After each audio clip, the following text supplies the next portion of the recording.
Stryv presents Until Death Do Us Apart. When I got home that night as my wife served dinner, I held her hand and said, "I've got something to tell you." She sat down and ate quietly. Again I observed the hurt in her eyes. Suddenly I didn't know how to open my mouth. But I had to let her know what I was thinking. I want a divorce. I raised the topic calmly. She didn't seem to be annoyed by my words. Instead, she asked me softly, "Why?" I avoided her question. This made her angry. She threw away the chopsticks and shouted at me, "You are not a man." That night, we didn't talk to each other. She was weeping. I knew she wanted to find out what had happened to our marriage. But I could hardly give her a satisfactory answer. She had lost my heart to Jane. I didn't love her anymore. I just pitied her. With a deep sense of guilt, I drafted a divorce agreement which stated that she could own our house, our car, and 30% stake in my company. She glanced at it and then tore it into pieces. The woman who had spent 10 years of her life with me had become a stranger. I felt sorry for her wasted time, resources and energy, but I could not take back what I had said, for I loved Jane so dearly. Finally, she cried loudly in front of me, which was what I had expected to see. To me, her cry was actually a kind of release. The idea of divorce, which had obsessed me for several weeks, seemed to be firmer and clearer now. The next day, I came back home very late and found her writing something at the table.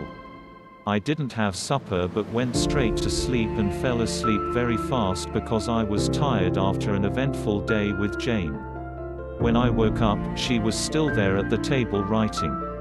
I just did not care, so I turned over and was asleep again. In the morning she presented her divorce conditions. She didn't want anything from me but needed a month's notice before the divorce. She requested that in that 1 month, we both tried to live as normal a life as possible. Her reason for this conditions was simple. Our son had his exams in a month's time and she didn't want to disrupt him with our broken marriage.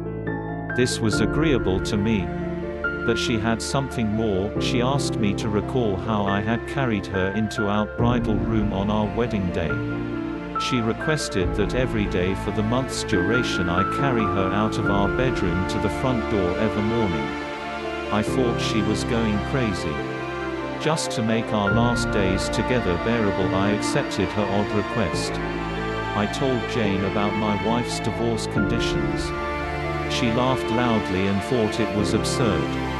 No matter what tricks she applies, she has to face the divorce, she said scornfully.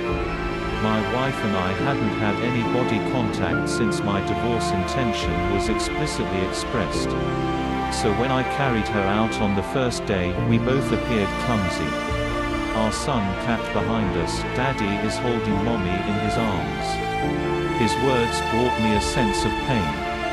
From the bedroom to the sitting room, then to the door, I walked over 10 meters with her in my arms. She closed her eyes and said softly, "Don't tell our son about the divorce." I nodded, feeling somewhat upset. I put her down outside the door. She went to wait for the bus to work. I drove alone to the office. On the second day, both of us acted much more easily. She leaned on my chest. I could smell the fragrance of her blouse. I realized that I hadn't looked at this woman carefully for a long time. I realized she was not young anymore. There were fine wrinkles on her face, her hair was gray. Our marriage had taken its toll on her. For a minute I wondered what I had done to her. On the 4th day, when I lifted her up, I felt a sense of intimacy returning. This was the woman who had given 10 years of her life to me. On the 5th and 6th day, I realized that our sense of intimacy was growing again. I didn't tell Jane about this. It became easier to carry her as the months slipped by. Perhaps the everyday workout made me stronger. She was choosing what to wear one morning.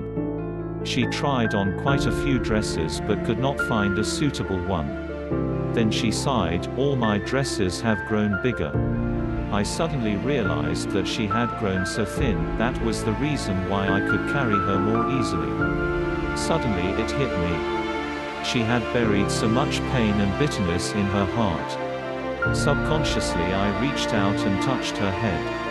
Our son came in at the moment and said, "Dad, it's time to carry Mom out." To him, seeing his father carrying his mother out had become an essential part of his life. My wife gestured to our son to come closer and hugged him tightly.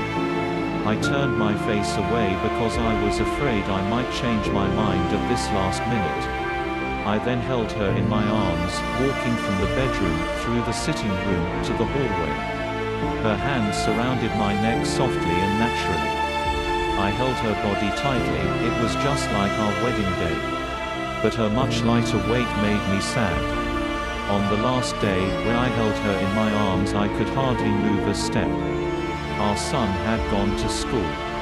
I held her tightly and said, I hadn't noticed that our life lacked intimacy.